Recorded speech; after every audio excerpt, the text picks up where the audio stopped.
Professor ইউনূসের আহ্বানে সাড়া দিয়ে বাংলাদেশ সেনাবাহিনী সেনাপ্রধান জনাব ওয়াকারুজ্জামানের নেতৃত্বে পুরো জাতিকে বিরল উপহার দিতে যাচ্ছে। সেই বিরল উপহার হচ্ছে একটা free, fair, credible, acceptable, participatory election. বাংলাদেশের এই যে বাক স্বাধীনতা বা সাংবাদিকদের কথা বলা বা যে কোনো মানুষের কথা বলা, সেটা রাষ্ট্রের বিরুদ্ধে হোক, সরকারের বিরুদ্ধে হোক, এগুলো কিন্তু প্রচুর স্বাধীনতা এই সরকার দিয়ে দিচ্ছেন এবং বুঝাই দিছে শেখ হাসিনাকে, দেখ তুই না পানিতে চুবাইতে চাইছিলি, হ্যাঁ এই বেগম খালেদা জিয়াও কিন্তু পানিতে চুবাইতে চাইছিল এবং ডক্টর ইউনূস স্যারকেও পানিতে চুবাইতে চাইছিল। কোন পানিতে? পদ্মার পানিতে। পদ্মা ব্রিজের উপর থেকে টুস করে ফালাই দিতে চাইছিল এবং বেগম খালেদা জিয়াকে ফালাই দিয়ে আর উঠাইবো এই কথা বলে নাই, কিন্তু ইউনূস স্যারকে ফালাইয়া আবার উঠাইতে হবে, আবার ফালাইতে হবে, দুইবার ফালাইতে হবে, এই কথা বলছে। আর ওনারা দুইজন মানে এখন বেগম খালেদা জিয়ার জন্য ডক্টর মোহাম্মদ ইউনূস স্যার যে সম্মানের ব্যবস্থাটা করলো, এটা বিশাল বড় একটা সম্মান তো ভাই। এই সম্মানটা দেওয়াতে তার অন্তর পুইলা ছারখার হয়ে যাবে। দেশপ্রেমিকের চেয়ে দালালের সংখ্যা যখন কোন দেশের রাজনীতি বা নীতি নির্ধারণী সিস্টেমে চলে আসে, সেখানে স্বাভাবিকভাবেই অস্থিরতা থাকবেই। তার ভিতরে আমরা আমাদের সবচেয়ে বন্ধু প্রতিম রাষ্ট্র 1971 যাদের ভূমিকা না ছাড়া বাংলাদেশ স্বাধীন হতো না, সেই ভারতের মতো দেশ 3 দিক থেকে আপনার বেষ্টিত বাংলাদেশ, সেই বাংলাদেশের কথাই বলছি আজকে। গণহত্যা ও মানবতা বিরোধী অপরাধের দায়ে মৃত্যুদণ্ডপ্রাপ্ত সাবেক স্বরাষ্ট্রমন্ত্রী আসাদুজ্জামান খান কামাল ভারত ছাড়ছেন। মৃত্যুদণ্ডের বিধান নেই এমন কোন দেশে গিয়ে আশ্রয় নেওয়ার চেষ্টা করছেন তিনি। ওখানে নিজের কানে শুনেছে জেনারেল ওয়াকার বলতেছে হাকিম স্যারকে আপা না করছে, জেনারেল তারেক সিদ্দিকী না করছে, ওখানে অপারেশন করা যাবে না। সেই মেজর এখন থাকে হচ্ছে টেক্সাসে। এই যে বৈষম্য অফিস, যে সমস্ত অফিসাররা বৈষম্যের শিকার হয়ে প্রমোশন বিআরটিআ যারা স্যাক্ট হয়েছে, কাউরে কোনো কিছু দেয় নাই। যেটা বাংলাদেশে বিরল নেই, বাংলাদেশে কখনো হয়নি, 91 তো পুরোপুরি ফেয়ার হয়নি। তবে বাংলাদেশে যত নির্বাচন হয়েছে তার মধ্যে ফেয়ার হয়েছে। হ্যাঁ, আমি ইউনূসের মধ্যে ক্যারিশমেটিক লিডারশিপের গুণাবলী দেখতে পাচ্ছি। তিনি অসম্ভবকে সম্ভব করছেন, ধীরে ধীরে পুরো পরিস্থিতি লাইনে এনেছেন, সব অনিশ্চয়তা দূর করেছেন, সব শঙ্কা কেটে যাচ্ছে। হাসিনার ফাঁসির রায়, এমনকি আসাদুজ্জামান খান কামালকে ফেরত আনতেও সক্ষম হচ্ছেন, হয়তো ফেরত দিবে। আসাদুজ্জামান খান কামাল টের পেয়েছে, টের পেয়ে কিন্তু পালাচ্ছে। তো ইউনূসের দৌড় কত দূর বুঝতে পারছেন? ভারত থেকে আওয়ামী লীগের মন্ত্রীকে ভারত যাকে রাষ্ট্রীয় মর্যাদায় আশ্রয় দিয়েছে, তাকে ফেরত আনতে পারবে, আনার সম্ভাবনা তৈরি হয়েছে, তার কান্নাকাটি শুরু হয়ে গেছে। আপনি চিন্তা করছেন কি সম্ভব ইউনূসের পক্ষে? এই সেনাবাহিনীর সাথে ইউনূসের বিরোধ ছিল। এই সেনাপ্রধান ইউনূসকে মানতে চায়নি, বলেছে না একে প্রধান উপদেষ্টা বানাতে চাই না, কিন্তু ছাত্র জনতা প্রস্তাব দিয়েছে, বুকে পাথর চাপা দিয়ে তিনি মেনে নিয়েছেন। ইউনূসকে মাননীয় প্রধান উপদেষ্টা বলেন না। ওয়াকারের ধৃষ্টতার কথা মনে আছে? ইলেকশন সংস্কারে পরোক্ষ হয় বাধা দেয়া, সব সঠিক লাইনে এনে পুরো পরিস্থিতি ঠিক করে ওয়াকারকে বাদ দিবেন তাও না, ওয়াকারকে একদম বাংলাদেশপন্থী বানিয়েছেন। ভারতের কোনো অ্যাসাইনমেন্ট ওয়াকারের মাধ্যমে বাস্তবায়ন করতে দেননি এবং ওয়াকারকে বাদ দেন। ওয়াকার যেহেতু বিপ্লবের পক্ষে ছিল, অতএব তাকে বাদ দিলে এটা আর একটা জটিলতা তৈরি করতো। অতএব ইউনূস কিভাবে পুরো পরিস্থিতিকে লাইনে এনেছেন এবং গুম খুনে জড়িতদের বিচার করছেন, আয়নাগারও ডিসক্লোজ করেছেন এবং সেনাবাহিনী সংস্কারের উদ্যোগ নিচ্ছেন। পুরো পরিস্থিতি সঠিক অবস্থায় আছে। এই সবকিছু গুছিয়ে 3 বাহিনী প্রধানকে ইউনূসের সাবঅর্ডিনেট করে বশ্যতা স্বীকার করিয়ে এখন আহ্বান জানাচ্ছেন প্রফেসর ইউনূস। আগামী নির্বাচনে ঐতিহাসিক ভূমিকা পালন করার আহ্বান সশস্ত্র বাহিনীর প্রতি প্রধান উপদেষ্টা। এবং আমরা যতটুকু খোঁজ পেয়েছি, সেনাবাহিনী সিদ্ধান্ত নিয়েছে, ক্যান্টনমেন্টের কিছু খবর আমরা জানি, এতে কচুখ্যাতি সাংবাদিক হওয়া দরকার হয় না।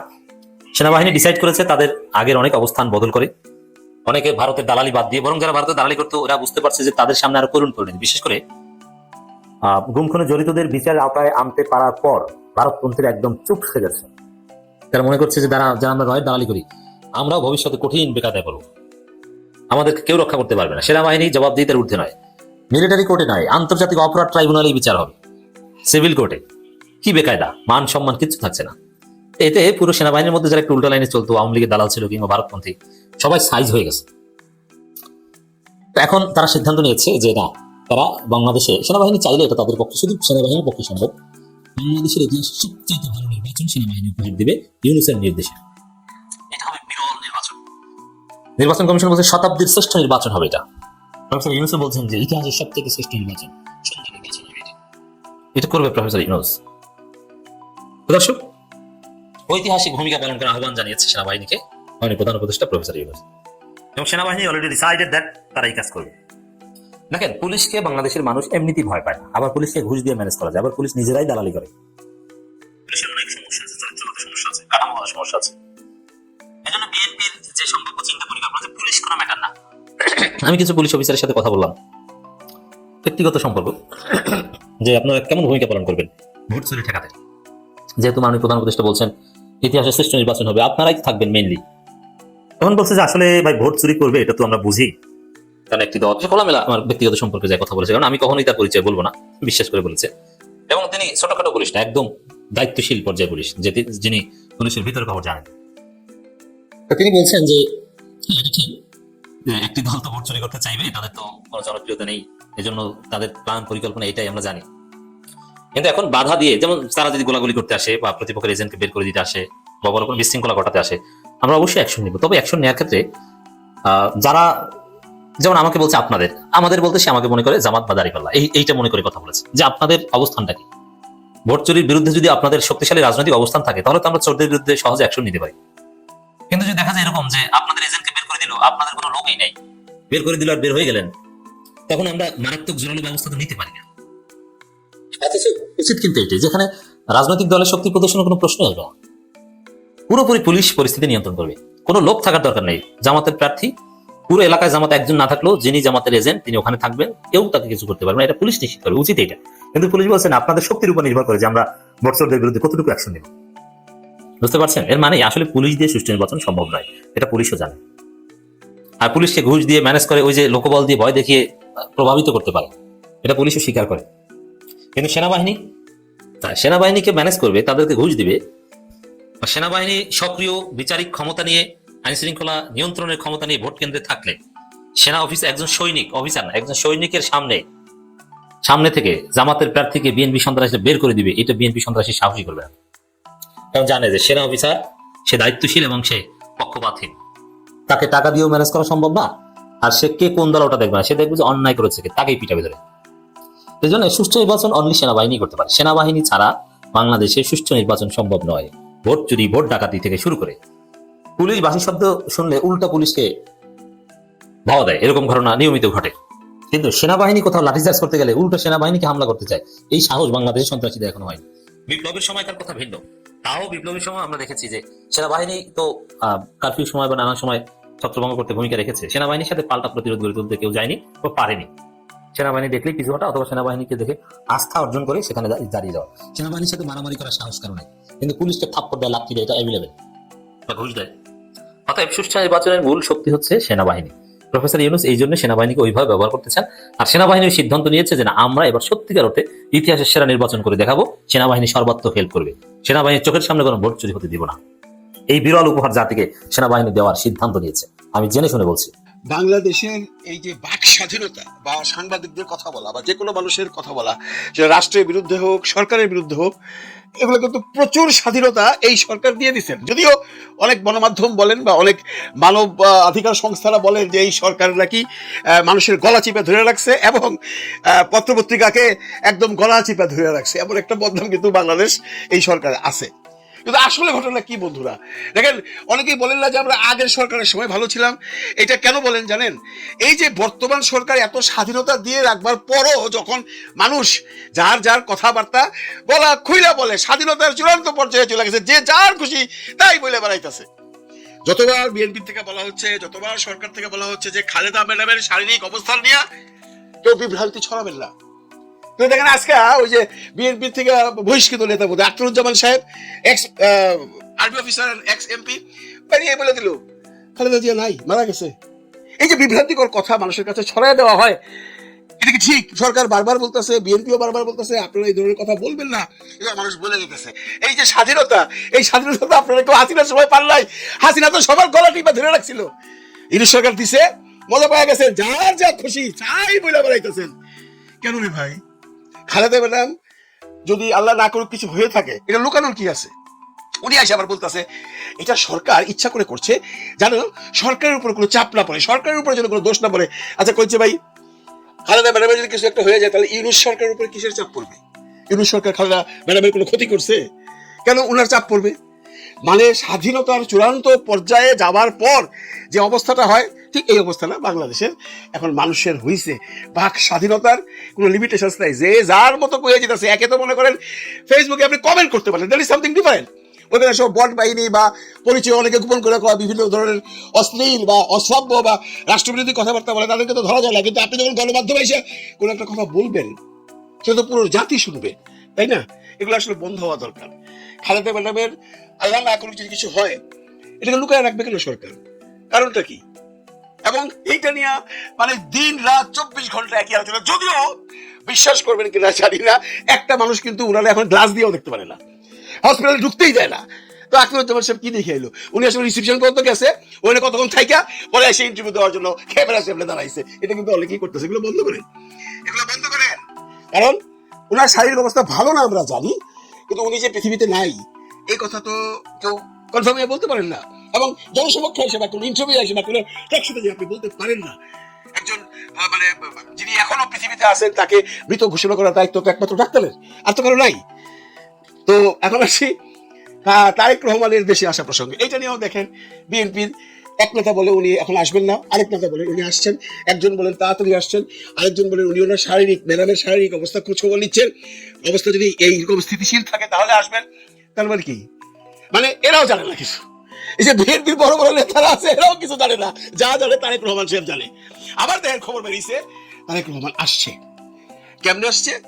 বলে উনাদের যে একটা পোষ্য বিড়াল আছে, যেটা জাইমা রহমানের পোষ্য, আপনারা দেখছেন, ছবিও দেখছেন, এবং তারেক রহমান সাহেব তাকে নিয়ে ভিডিওতেও কন্টেন্ট করছে।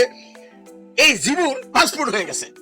হ্যাঁ, জিবুর পাসপোর্ট লাগবে তো। জিবু যদি থেকে বেরিতে চায়, মানে ইংল্যান্ড থেকে বেরিতে চায়, প্লেনে উঠতে চায়, তার কিন্তু পাসপোর্ট লাগবে। এটা নিয়ম।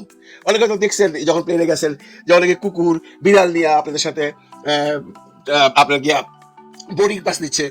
আপনারা হয়তো ভাবছেন যে না, এটা বোধহয় এমনি বেড়াইতে চলে যাবো। না, ও যাবে, ওর পাসপোর্ট আছে, ওর একটা স্পেশাল পারমিশন আছে। যে কোনো পশুকে পাখিকে যদি আপনি ফ্লাই করাতে চান তাদের পাসপোর্ট লাগবে এবং তার একটা শারীরিক পরীক্ষা লাগবে। এরা অবশ্য আমাদের যে প্যাসেঞ্জার্স কেবিন সেখানে থাকে না, এদের জন্য ওই যে যেখানে লাগেজ থাকে ওর পাশে একটা বিউটিফুল জায়গা আছে, ওখানে কুকুর বিড়াল এগুলোকে রাখা হয় বক্সের মধ্যে করে।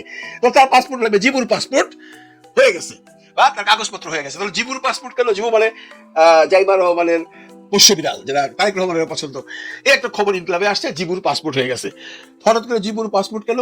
তার মানে জিবু আসবে যদি তারেক রহমান, জাইমা রহমান এবং জুবাইদা রহমান বাংলাদেশে আসে, তাহলে জিবিও আসবে।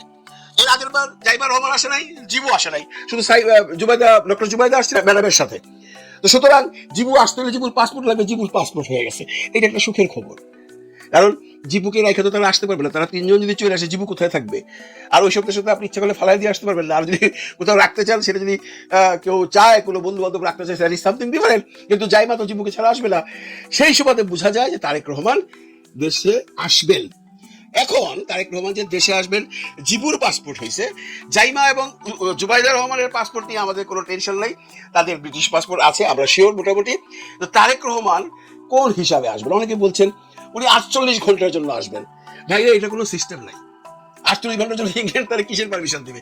আপনাদেরকে আমি আজ থেকে 6 মাস আগে থেকে বলতেছি, তারেক রহমান পলিটিক্যাল অ্যাসাইলাম নিয়ে আসেন। উনি একবার যদি ইংল্যান্ড থেকে বেরিয়ে যায়, উনি আর প্যাক করতে পারবে না। এবং ওনার যদি ব্রিটিশ পাসপোর্ট যেহেতু নাই, আমরা এখন মোটামুটি শিওর যে ওনার ব্রিটিশ পাসপোর্ট নাই। ব্রিটিশ পাসপোর্ট থাকলে উনি আসতে পারতেন এবং উনি ইচ্ছা করলে যাইতে পারতেন। যেহেতু উনি ব্রিটিশ পাসপোর্ট নেন নাই, সেহেতু উনি ট্রাভেল পাস নিয়ে আসবেন বলতেছে বাংলাদেশ থেকে। যেমন আগে ট্রাভেল পাস দেওয়া হবে, এটা ট্রাভেল পাস বলেন, এটা কেবল ইমার্জেন্সি পাসপোর্ট। মানে একটা কাগজের মধ্যে আপনি একটা পাসপোর্টের মতো ছবি দিয়ে দিবে, এটা দিয়ে জাস্ট খালি আপনি যে দেশে পাইছেন ইমার্জেন্সি পাসপোর্ট, এটা দিয়ে আপনি ঢুকবেন। আমার একবার এরকম হয়েছিল, শুনে আসবো সবকিছু, আমার কে যেন মারা গেছে আত্মীয়, আমি তখন ঢাকায় থাকি। হঠাৎ করে শুনলাম আমাকে যেতে হবে স্টকহোম। খুলে দিই, পাসপোর্টের তো কোনো মেয়াদ নাই। আমার এমবেসিতে যোগাযোগ করলাম ঢাকায়, তখন আমি ঢাকায় থাকি। এমবেসি বললো যে পাসপোর্ট করতে মিনিমাম 10 দিন লাগবে। আমি বললাম তাহলে আমার কি উপায়, আমার তো খুব নিকট আত্মীয় মারা গেছে। বলে তুমি ইমার্জেন্সি পাসপোর্টে যেতে পারো। আর ইমার্জেন্সি পাসপোর্টের কস্টিং মানে দাম তখন নর্মাল পাসপোর্টের ডাবল ছিল। আমি দাঁড়াইলাম, একটা ছবি তুললো ওইখানে। তখন তো এত একদম কম্পিউটার ছিল না, ওইখানে ক্যামেরার মতো ছিল। ছবি তুললো, তুলে সাদা কাগজের মধ্যে প্রিন্ট করে আমার ছবি প্রিন্ট করে আমার নাম লেখা, ইমার্জেন্সি পাসপোর্ট লেখা, এই কাগজটা দিয়ে দিল। এইটা নিয়ে আমি রওনা দিলাম। এখন ঢাকা এয়ারপোর্টে আমার আটকাইছে, বলছে এটা কি ভাই, আপনার পাসপোর্ট কোথায়? বললাম এটা আমার পাসপোর্ট। বলে আমি মারি না, তো সাব ইন্সপেক্টর চলে বুঝে না। আমি আপনার অফিসারকে ডাকেন, অফিসারকে ডাকেন। তখন অফিসার এমবেসির সাথে কথা বলো। আমি কিন্তু সেই এমবেসির ফার্স্ট সেক্রেটারি বলছিলাম যে ভাই আপনি যে মারিনা দিতেছেন, এটা কি বাংলাদেশ অ্যাকসেপ্ট করবে? তোমার ফ্লাইট কখন? রাত্রি 1টার সময়। যদি অ্যাকসেপ্ট না করে আমাকে ফোন করতে হবে, আমার ফোন নাম্বার খোলা রাখবো, আমার ফোন নাম্বার নিয়ে নাও। আমি তখন কনফিডেন্ট তো সেই অফিসার যে একজন বড় অফিসার নাকি আনলেন, উনি এসে কাগজপত্র দেখলেন, দেখে বললেন যে হ্যাঁ এটা ঠিকই তো আছে, আপনি যান। আমি স্টকহোমে আসলাম, স্টকহোমে নামার পরে যখন ইমিগ্রেশনে গেলাম ওইটা দেখা ওটাকে বাকলে রেস্ট করে দিলাম, মানে শেষ, এইটার আর কোনো ভ্যালুয়েশন নাই, এখন আমাকে সুইডেনে সুইডিশ পাসপোর্ট করতে হবে। তাই করছি, তারপরে আমি যাতায়াত করছি। এটাকে বলে ইমার্জেন্সি পাসপোর্ট। যে উপদেষ্টা মহোদয় বলতেছেন আমাকে ট্রাভেল পাস দেওয়া হবে, ট্রাভেল পাসপোর্ট, পাস যদি পাসপোর্ট হয়ে থাকে এটা একটা পাসপোর্ট হয়। এটা যারা পলিটিক্যাল আসলাম শিখ করে এইসব ইউরোপিয়ান দেশে, আমি ইউরোপের কথা বলছি, আমি আমেরিকার নিয়মটা জানি না, তাদেরকে বিভিন্ন দেশে যাইবার জন্য ট্রাভেল পাসপোর্ট দেওয়া হয়। সেই ট্রাভেল পাসপোর্ট দিয়ে সে যে কোনো দেশে যেতে পারে। কিন্তু সে যদি সেই ট্রাভেল পাসপোর্ট দিয়ে বাংলাদেশে যায় তাহলে প্রমাণিত হয়ে গেল, এই কথাটা বহুবার বলছি, আপনারা হয়তো শুনতে শুনতে বিরক্ত হয়ে গেছেন, তো আবারও বলে দিই, এই পাসপোর্ট, এই ট্রাভেল পাসপোর্ট নিয়ে যদি বাংলাদেশে আসেন তাহলে যেটা হবে সে আর ব্যাক করতে পারবে না। তো এই ট্রাভেল পাসপোর্ট নাকি ইমার্জেন্সি পাসপোর্ট বাংলাদেশ গভর্নমেন্ট দেবে, তারেক রহমান যে আসবে তার প্রিপারেশন শিপুর পাসপোর্ট হয়ে গেছে, বাকি দুজনের পাসপোর্ট আছে। এখন তারেক রহমান আবারও বলছেন আম্মার অবস্থা যদি স্থিতিশীল থাকে তাহলে যাবে, তাহলে আম্মার অবস্থা যদি স্থিতিশীল না হয় বা আল্লাহ না করুক আম্মার যদি কোনো কিছু হয়ে যায় তাহলে করে আসবেন না? এই প্রশ্ন এখন সবার মনে। ভালো থাকবেন সবাই, ভালো লাগবেন সবাইকে, আল্লাহ হাফেজ। ওইটাই নিছি, তারেক রহমান সাহেব আসতেছে, কিন্তু উনি আসে নাই। উনি যে আসবে এরকম কোন খবর এ পর্যন্ত কেউ দিতেও পারে নাই। বরঞ্চ আমির খসরু সাহেব, বিএনপির বিখ্যাত নেতা, উনি যে কথা বলছে যে তারেক রহমান সাহেব আসলে না আসলে কোনো কিছু যায় আসে না, উনি না আসলেও নির্বাচন হবে, এমন কথা উনি বলছেন। তার মানে উনি আসতেছেন না, না আসলে নির্বাচন হইতে পারে যদি, তার মানে ওনার কাছে খবর আছে উনি আসতেছে না। তাহলে এই সিকিউরিটি ফোর্সটা কেন দেওয়া হইলো? আসলে দেওয়া হয়েছে কেন জানেন? দেওয়া হয়েছে ওইখানে অনেক বিশিষ্ট মানুষ যাবে বেগম খালেদা জিয়াকে দেখতে। যেমন 3 বাহিনীর প্রধান গেল, একটু আগে দেখলাম আমাদের প্রধান উপদেষ্টা ডক্টর মোহাম্মদ ইউনূস স্যার গেছেন। এই যে বিশেষ বিশেষ মানুষরা হাসপাতালে যাবে, যার জন্য স্পেশাল সিকিউরিটি ফোর্স দেওয়া হয়েছে, এটাই ধরে নিতে হবে।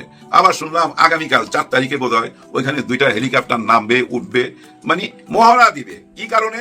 যদি কোনো জরুরি অবস্থা হয় আর কি, বেগম খালেদা জিয়াকে ওইখান থেকে হেলিকপ্টারে উঠায়া এয়ারপোর্ট আইনা বিদেশে পাঠাবে, এর জন্যই হইতে পারে। অথবা এয়ারপোর্টে তারেক রহমান সাহেব নামবে, উনাকে সরাসরি হাসপাতালে নিয়ে আসবে, এরকমও হইতে পারে। কিন্তু আমির খসরু সাহেবের কথা থেকে বোঝা গেল যে না, উনি আসতেছে না। উনি কেন আসতেছে না এটা আসলে বুঝছেন? উনি যে স্ট্যাটাসটা দিছে এটা গবেষণা কইরা পুরো বাংলাদেশের মানুষ কোনো সুরাহা করতে পারে নাই। আমার মনে হয় পৃথিবীর সমস্ত গোয়েন্দা বাহিনী যদি এক টেবিলে বসে পড়ে যে এই স্ট্যাটাসের মূল অর্থটা কি, সারমর্ম কি, কেন বললো, এটা বাইর করতে পারবে না। না, এটা বাইর করা সম্ভব না। কারণ কি জানেন? এটা একমাত্র উনিই জানেন। কে? তারেক রহমান সাহেব। এবং ওনার এই কথাটা ভবিষ্যতে ওনার জন্য কত বড় কাল হয়ে দাঁড়াবে এটা সময় আসলে আপনারা বুঝতে পারবেন। কারণ ওনার এই কথাটার একটা অর্থ আছে। কোন কথাটা? যেটা উনি বলছেন আমার মাকে আমি দেখতে যাব কি যাব না এটা আমার একার উপরে নির্ভর করে না। তার মানে কি, এই দেশ যখন উনি পরিচালনা করবেন, যদি উনি ক্ষমতা পায়, তখন দেখবেন উনি যদি কোনো সিদ্ধান্ত নিতে চায় বা নিয়ে ফেলায় এজ এ প্রধানমন্ত্রী হিসাবে, তখন প্রশ্ন উঠবে এই সিদ্ধান্তটা কি উনি নিজে নিল নাকি অন্য কারো চাপে নিল, অন্য কারো বুদ্ধিতে নিল।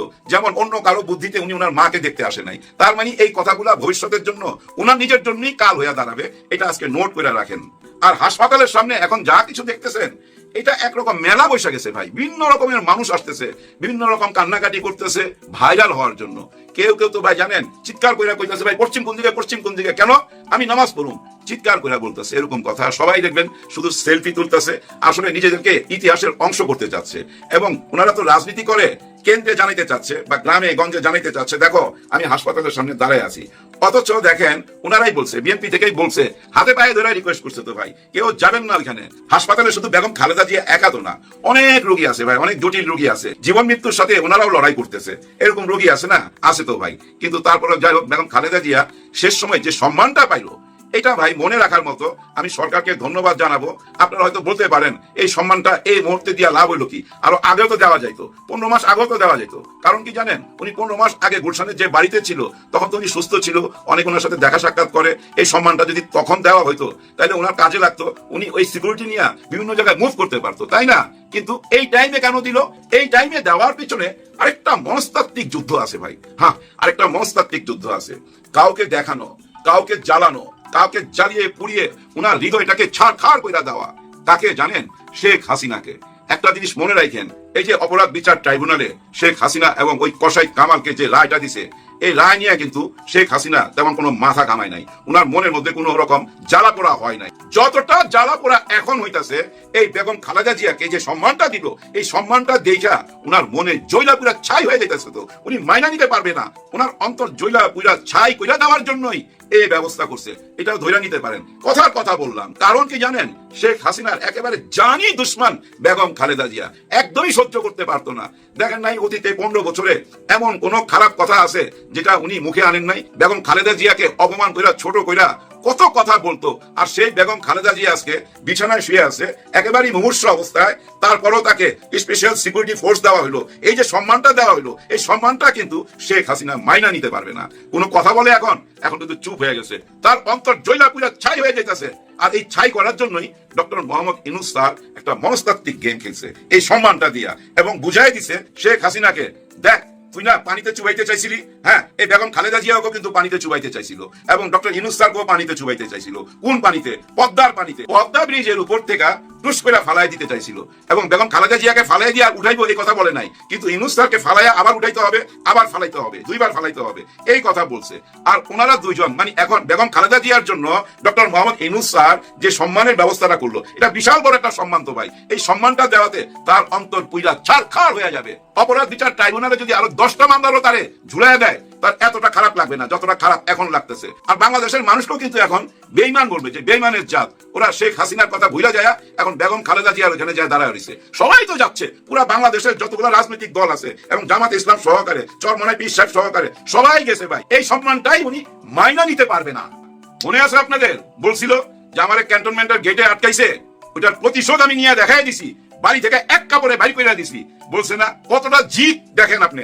এবং সারা জীবন একটা কথা বলে গেছে, জিয়াউর রহমান, শহীদ প্রেসিডেন্ট জিয়াউর রহমান পাকিস্তানের চর, মানে পাকিস্তানের গোয়েন্দা এবং বঙ্গবন্ধুর খুনি, ওনার যে মুক্তিযোদ্ধার বীর উত্তম উপাধি, সেটাও কায়দা নিতে চাইছে। এবং জিয়া উদ্যান থেকে শহীদ প্রেসিডেন্টের কবরটাও সরায় ফেলতে চাইছে। মাঝখানে ব্রিজটা সরায় ফেলছিল না, এক রাতের মধ্যে ব্রিজ গায়েব করে দিয়েছিল, ওই কবরও গায়েব করে দিতে চাইছিল। কতটা হিংসাত্মক রাজনীতি ছিল। আর সে মানুষটা এখন ফেরারি আসামি, ফেরারি আসামি। ওই যে কসাই কামাল তো কলকাতা থেকে পালাইছে, এখন ইন্ডিয়াতে নাই। তার বাসার সামনে যায় তার এক পরিচিত মিত্র টেলিফোন দিছে যে বন্ধু আমি তো নিচে দাঁড়ায় রয়েছি, তো আমি তো এখানে নাই, এখান থেকে আমি চলে আসছি। কোথায় এটা বলা যাবে না, আমি পরে জানাবো। লাইন কেটে দিছে, আমার দেশ পত্রিকাতে আসছে, আমি দেখলাম। তার মানে কি ভয় ঢুকে গেছে। ভয় কেন ভয় ঢুকছে? দেখেন, ইন্ডিয়ান সরকার কিন্তু এই কসাই কামালকে দিয়ে দিবে। কেন দিয়ে দিবে জানেন? কসাই কামালকে উনি রাজনৈতিক আশ্রয় দেয় নাই, যেটা দিছে শেখ হাসিনাকে, সেটা কিন্তু এই কসাই কামালকে দেয় নাই। আর কসাই কামালকে দিয়ে দিবে এটা কেন বোঝা যায় জানেন? ওই যে আমাদের একজন আবেগময়ী সচিব আছে না, ডক্টর ইউনূস স্যারের যে সচিব সাহেব, শফিক সাহেব, উনি কিন্তু আবার বলছে, উনি আজকেও বলছে কসাই কামালকে যে আনবো এটা কোনো হাস্যরসের ব্যাপার না, আমরা সিরিয়াস, বাংলাদেশ খুবই সিরিয়াস এই কসাই কামালকে আনার ব্যাপারে, এই ইঙ্গিতটা দিছে। দেখেন, এর মধ্যে আবার একটা ঘটনা ঘটছে, এটা বইলা ভিডিওটা শেষ করে দেবো। দেশ কোন দিকে যাচ্ছে আপনি বুঝতে পারবেন। কয়েকদিন আগে পলকটা দেখলেন না, জয় বাংলা জয় বাংলা করে চিৎকার পারলো, এই কয়েকদিন আগে। আজকে কি করছে জানেন? সে মুখ খুলা দিছে, মুখ খুলা জয়রে ফাঁসাই দিছে, সজীব ওয়াজেদ জয়কে ফাঁসাইছে। এখন এই পলক বলতেছে সজীব ওয়াজেদ জয় এই ইন্টারনেট বন্ধ করছে। ব্যাপারটা বুঝছেন? দেখেন, তার বসেরে ফাঁসাই দিল। চাচা আপনা জান বাঁচা, কি কইছে জানেন? কয় যে তার বুদ্ধিতে ইন্টারনেট বন্ধ করা হয়েছে, আর ইন্টারনেট বন্ধ করা হয়েছে এই জন্য এই গণহত্যাটাকে আড়াল করতে চাইছি আমরা বিশ্ববাসীর কাছ থেকে। কত বড় কথা! হ্যাঁ ভাই, সবাইকে আইনের আওতায় আসতে হবে। আজকেও ক্যান্টনমেন্ট থেকে 10 জন যায় হাজিরা দিছে। কি আবদার, আমরা অনলাইনে হাজিরা দিতে চাই, ভার্চুয়ালি ওনারা হাজিরা দিতে চায়। আইন বলছে না না, এটা হবে না, এটা হইতে পারে না, তোমাদেরকে সশরীরেই আসতে হবে। সশরীরে আরেকজনকে আসতে হবে ভাই, কাকে জানেন? ওই যে ফজলুর রহমান, বীর মুক্তিযোদ্ধা। এই স্বাধীনতার মাসে সেই বীর মুক্তিযোদ্ধা এখন বলতেছে আমি ক্ষমা প্রার্থী। হ্যাঁ ভাই, আদালতে উনি চিঠি দিছে, আমি মাফ চাই, আমার ভুল হয়ে গেছে। কোন মাসে? ডিসেম্বর মাসে এই বীর মুক্তিযোদ্ধা এই কথাটা বলছে, উনি মাফ চায়। সীমা লঙ্ঘনকারীকে আল্লাহ পছন্দ করে না। কিভাবে ছোট করলো তাকে দেখেন। উপরালাই কিন্তু উপরালার ইঙ্গিতেই এই ছোট হয়েছে, এই মান সম্মানটা তার গেল, তাকে কেউ থামাইতে পারতেছিল না। কিন্তু দেখেন, আইনের কাছে যায় ঠিকই ধরা খায় গেল। 8 তারিখের আগেই উনি মাপ চাওয়া শুরু করছে, কিন্তু 8 তারিখে দেখা যাক উনার কি বিচারটা হয়, কি রায়টা আসে, সেটার অপেক্ষা রইলাম। ভাই ব্রাদার, একটা জিনিস মাথায় রাখবেন, এই আইন কানুনের কাছে যদি পুরো দেশটাকে ছাইড়া দেওয়া যেত, আর কারো প্রভাব যদি না থাকতো এই আইনের উপরে, আদালতের উপরে, তাহলে ভাই দেশটা সুন্দর হয়ে যেত। আর ডক্টর মোহাম্মদ ইউনূস স্যার সেই ব্যবস্থাটাই করতেছে। সমস্ত অপরাধের বিচার হইলেই তো ভাই আইন সঠিক পথে আসবে। আইনকে যারা প্রভাবিত করে, আইন নিয়ে যারা খেলে, তাদেরকেই তো বিচারের কাঠ ধরায় দাঁড় করায় দিছে।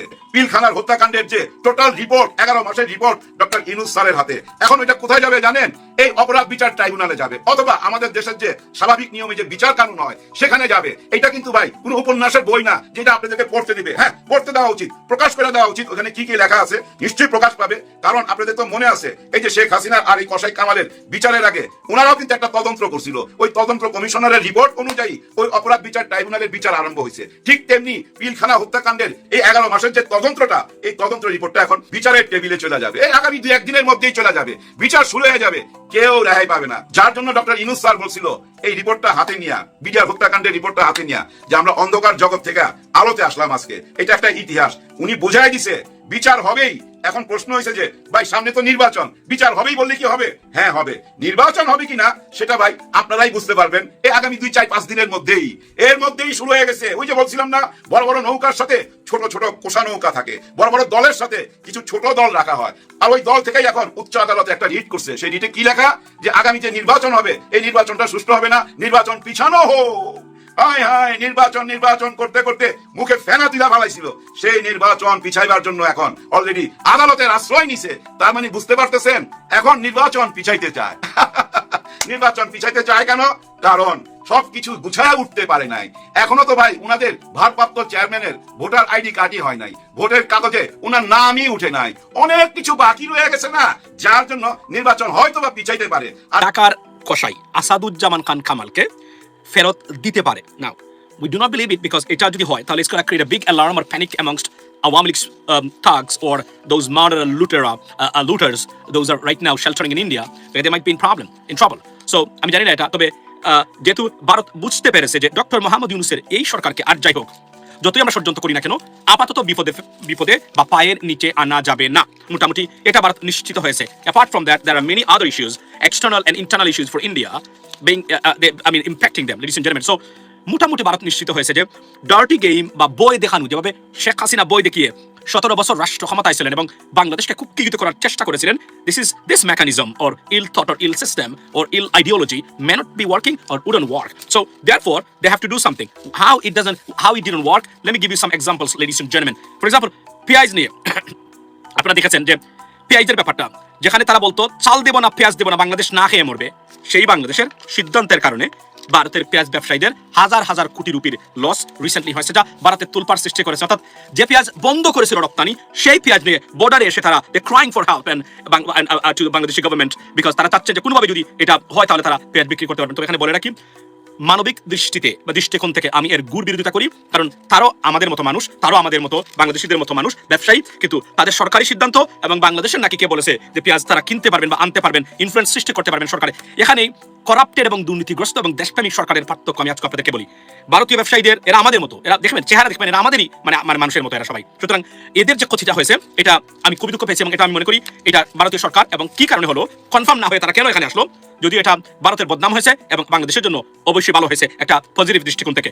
এখানে বলে রাখি যে ধরেন ভারতীয় গভর্নমেন্ট তারা মনে করেছিলেন যে বিভিন্নভাবে বাংলাদেশকে প্রেশার ক্রিয়েট করে বাংলাদেশকে তারা আওয়ামী লীগের মতো সিস্টেমে নিয়ে আসবেন, বাট ডক্টর মোহাম্মদ ইউনূসের গভর্নমেন্টে এটা হয় নাই। তারা কোনোভাবেই এই সরকারকে বসে আনতে পারেন নাই, জনগণকে বসে আনতে পারেন নাই। এই মুহূর্তে তারা সিদ্ধান্ত নিয়েছেন, এর বিকল্প আর নেই, মানে আপনার যেটাকে আমরা বলি cool down visa, already visa দেওয়া শুরু হয়েছে, মেডিকেল ভিসা অলরেডি তারা দিয়েছেন, টোটালি বন্ধ করে রেখেছিলেন দেখেন আপনারা। এবং আপনি দেখেন যে ভারতের রক্তচক্ষু উপেক্ষা করেন শেখ হাসিনার রায়, বিডিআর বিদ্রোহের রায়, আপনি দেখেন কতটা ঘটনা ভারতের বিপক্ষে গেছে এবং ভারত কেন চিন্তিত এই বিষয়গুলো নিয়ে।